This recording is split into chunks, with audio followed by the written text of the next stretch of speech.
पहिला नंबर कशाला द्यायचा हे जीवनात नाही ठरवता आलं तर आम्ही संसारातून नाही गेलो, परमार्थातून नाही गेलो, हे लक्षात ठेवा. माहेर पाहायचं नाही 14 वर्षपर्यंत,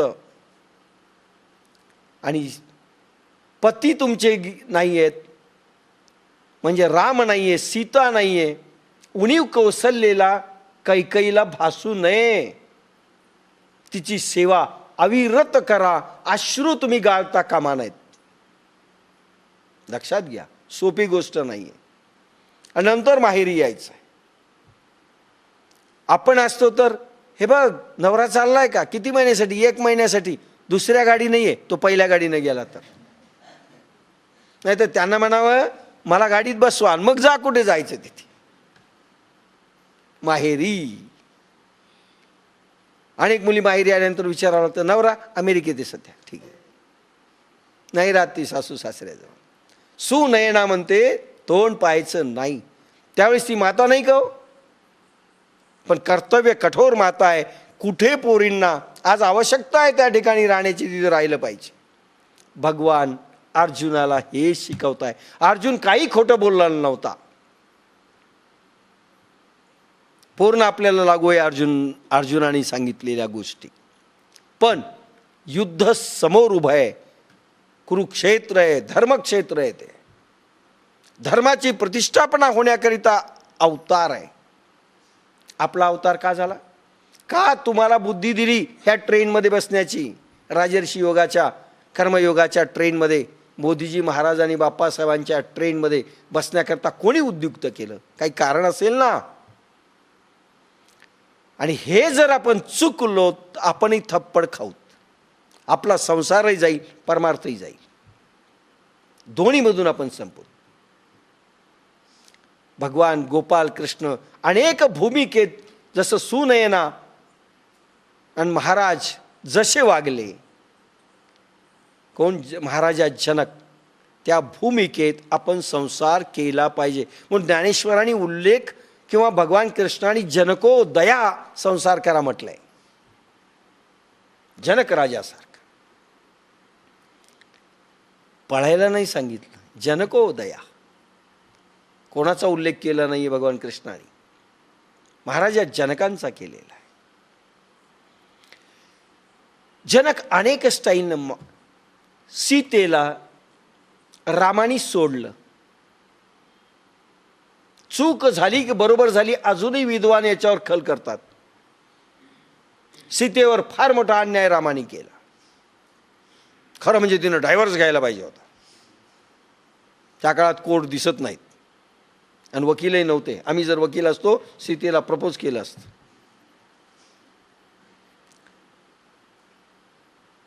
पण पती रामाने अन्याय केला, पण राजा रामाने न्याय केला. एका धोब्याच्या सांगण्यावरून राजा कॉग्निझन्स घेऊ शकतो, स्वतःची पत्नी असो तिला अग्निदिव्य करायला लावतो किंवा अजून करतो, हे राजा म्हणून शोभतंय. पती म्हणून भलेही अन्याय होईल, पण आता पतीची भूमिका श्रेष्ठ की राजाची भूमिका श्रेष्ठ, याच्यामध्ये राजाची भूमिका श्रेष्ठ. पण ज्या दिवशी आपण भक्त म्हणून आपली भूमिका येते, साधक म्हणून भूमिका येईल, प्रभूचा पुत्र म्हणून भूमिका येईल, ती भूमिका वेगळी आणि संसाराची भूमिका वेगळी, हे लक्षात घ्या. श्रेष्ठ कोणती भूमिका आहे. नाटकात दिलेलं पात्र तुम्ही परफेक्ट केलं पाहिजे. सीता म्हणून तुम्हाला पात्र दिलं आणि घरी नवऱ्यानं मारलं. आता सीता म्हणून पात्र स्टेजवर करत असताना घरी नवऱ्याने मारलं, ही जर समोर आलं आणि रडायला लागली, अरे काय रडतेस, तुझं लग्न चाललंय रामाबरोबर स्टेजवर, नाही नाही घरी नवऱ्यानं मारलं, ती भूमिका येता कामा नये. अनेक भूमिका वठवल्या पाहिजेत आणि त्यावेळेस त्या परफेक्ट पाहिजेत. ती म्हणजे ज्ञानेश्वरी, ती म्हणजे भगवद्गीता, आणि हे आपल्याला शिकायचं आहे. इथे भगवान सांगतायत रणभूमीवर तुझा अवतार कशा करता झालाय आणि माझा कशा करता झालाय. माझा आता सांगत नाही ते सध्या, तुझा का झाला याचा विचार कर. तू कोण आहेस, कुठे उभा आहेस आणि आता काय करायचंय. जसं महाराजा जनकाने सांगितलं, यस वनवास.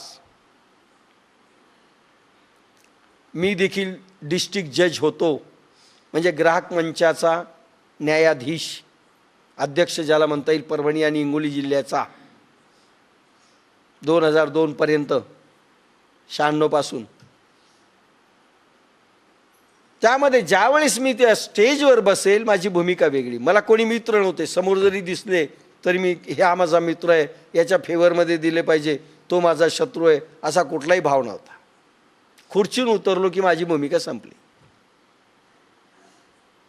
तुम्हाला मार्गदर्शन करत असताना माझी भूमिका वेगळी येते म्हणून अनेक लोकांना समजत नाही. त्यावेळेस माझे वाक्य काही कठोर निघून जातात. ते कठोर नसतात, ते कडक असतात. तुम्हाला एक कर्तव्य निष्ठतेचा बोध देत असतात. एरवी मी बोलताना गोड बोलतो. दोन भूमिका वेगळ्या. आपल्याला सगळ्यांना ह्या भूमिका वठवता आल्या पाहिजे. तुम्ही माझ्यासमोर त्यावेळेस जे येता एक साधक म्हणून असता आणि साधकाला जो कर्तव्य कठोर उपदेश द्यायला पाहिजे तोच द्यायला पाहिजे. अनेक साधकाला वाटतं गोड बोलतच नाहीत, कडकच बोलतात, कठोर बोलतात, आमची निंदाच करतात. त्यावेळेस तेच उपयोग आहे, कारण ती भूमिकेतनं तुम्ही आलेला आहात. इथे भूमिका योद्ध्याची असताना हा संसाराचं सगळं घेऊन बसला मोह, हे योग्य आहे का असं भगवंतानी पहिल्यांदा सुरू केलंय. एवढं डिटेल का बोलतोय? ज्ञानेश्वरी आजच्या युगाला कशी उपयोगी आहे भगवद्गीता ते सांगत चाललोय. तुझ सांगे काय झाले, कवण उणे आले, करिता काय ठेले, खेद काईसा. मंडन मिश्राची पत्नी शंकराचार्याबरोबर वादविवाद ज्यावेळेस सुरू झाला, मंडन मिश्राचा वादविवाद सुरू झाला, त्यावेळेस कोणीतरी जज असायला पाहिजे. तर मंडन मिश्रांनी सांगितलं माझ्या पत्नीला करू. शंकराचार्य यस म्हणाले. पत्नीची क्वालिटी काय पाहिजे? नवऱ्याकडे कधी काटा करू शकली असती. नवरा हारतोय, एका धर्माचं पाणीपत होईल. शंकराचार्य शत्रू म्हणून समोर आहेत, काशीमध्ये वादविवाद चाललाय आणि मंडन मिश्राची पत्नी जज म्हणून बसलेली आहे. तिनं मंडन मिश्र हरले हे डिक्लेअर केलं. लक्षात घ्या, नो माया नो ममता. येस, माझा नवरा हारला. हे लागतं काळीज. त्याला म्हणतात भगवद्गीता, त्याला म्हणतात ज्ञानेश्वरी. कर्तव्य कठोर असलं पाहिजे. नो मोह नो माया नो ममता. तुला काय झाले सांग बरे, काय कमी पडले? काय भगवंत सांगतात? तुला काय झाले सांग. कशा करता रणातून धनुष्य खाली टाकलं? 12वीचा पोरगा लेखणी बंद करत असेल, मला आई आठवायली, मला बाप आठवायलाय. मलाही असंच होतं बरं. आजी फार रडायची. आम्हाला काही फोन नव्हते, आम्हाला काही हे नाही. पायी जायचो. 4थी पासून मी बाहेर. खूप रडायची. 8-8 दिवस सुट्टी असली, 15 दिवसाची, महिन्याची. मला माहिती नव्हतं. बाप्पासाहेबाकडे जायचो BA फर्स्ट इयरला. अरे घरी तू 8 दिवस तरी राहा. आजीला मी नाही म्हणायचो. मला मोठं होऊ दे, नंतर मी तुझ्याच जवळ राहायला येणार आहे. आज मला रोखू नको. एकांतात रडायचो मी त्यांचं प्रेम पाहून. खूप ओक्साबोक्सी रडायची. उन्हाळ्याच्या सुट्टी लागल्या आळंदीला जाऊन राहायचं. दिवाळीच्या सुट्टी लागल्या नक्षत्रवाडीला जाऊन राहायचं. दिवाळीचे फक्त 2 दिवस घरी यायचं, पुन्हा लगेच निघायचं. काय रडापडी व्हायची, काय हे व्हायचं. सगळं छातीवर दगड घेऊन मी जायचो. नाही, मला मोठा होऊ दे, मला आश्रयस्थान बनू दे अनेकांचं, असं मी म्हणत असे. हे कर्तव्य कठोर झालं पाहिजे. LLBचा अभ्यास हा BAच्या अभ्यासापेक्षा वेगळा असतो म्हणून पहिल्या याच्यात मी नापास झालो काही विषयात. मला आमच्या गावात काही लोकांनी सांगितलं जरा थोडं महाराजांकडे जाणं, अध्यात्म थोडं कमी करा, हे झालं पाहिजे. म्हणलं मी माझी वकिली सोडून देईल, शिक्षण सोडेल, पण हे मी सोडणार नाही. अनेकदा त्यांनी बोलून दाखवलं की आम्ही लहानपणी सांगितलं, पण ठाम होता म्हणे हा. कुठंतरी कर्तव्य कठोर स्वतःसाठी देखील झालं पाहिजे, स्वतःसाठी झालं पाहिजे. तुझं सांगे काय झाले. मुलगा आणि मुलगी रडायला लागली, मी जात नाही, मला खायला मिळत नाही तिथं, तुझी आठवण येते, डबा रोज पाठव. नाही, तुझं सांगे काय झाले. आपल्या मोहामध्ये त्यांनी अडकू नये, उलट कर्तव्य कठोर झालं पाहिजे. रडू नको, अभ्यास कर. तिला वाटलं पाहिजे माता न तू वैरिणी, वाटू दे एकदाच, काही हरकत नाही.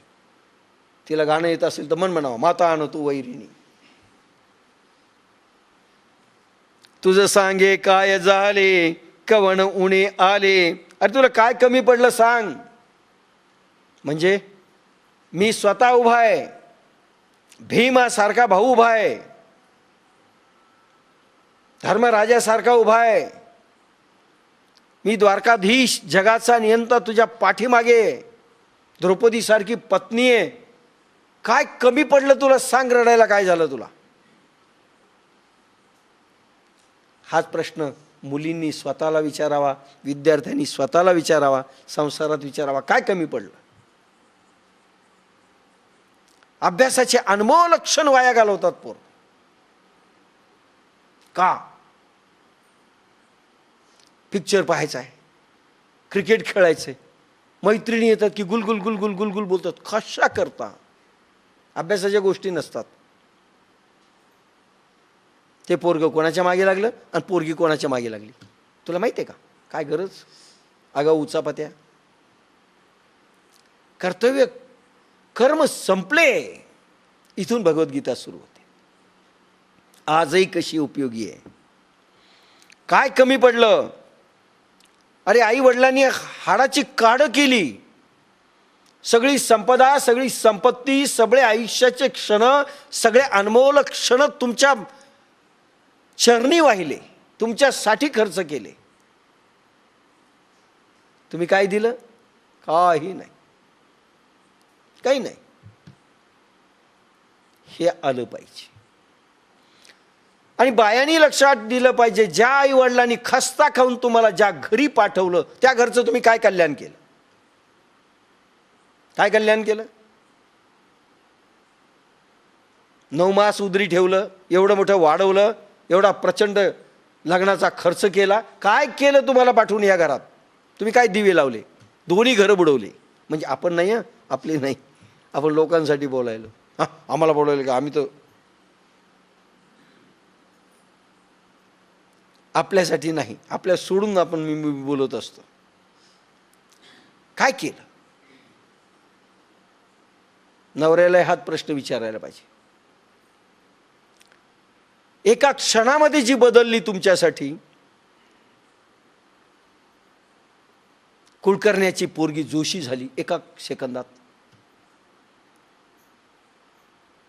आई वडिलांचं नाव सोडून नवऱ्याचं नाव घेतलं. सगळे पाश तिकडचे संपून इथे आली. काय दिलं आपण? तिलाही संसारात जास्त अडकवलं. तू स्वयंपाक कर, मर इथेच. ईश्वर सांगतोय, अरे भाऊ दोघ जण तरुण जा, संसार संसार चांगला करून दोघं जा. नाही, तू मर, मी मरतो, दोघं मिळून मरू.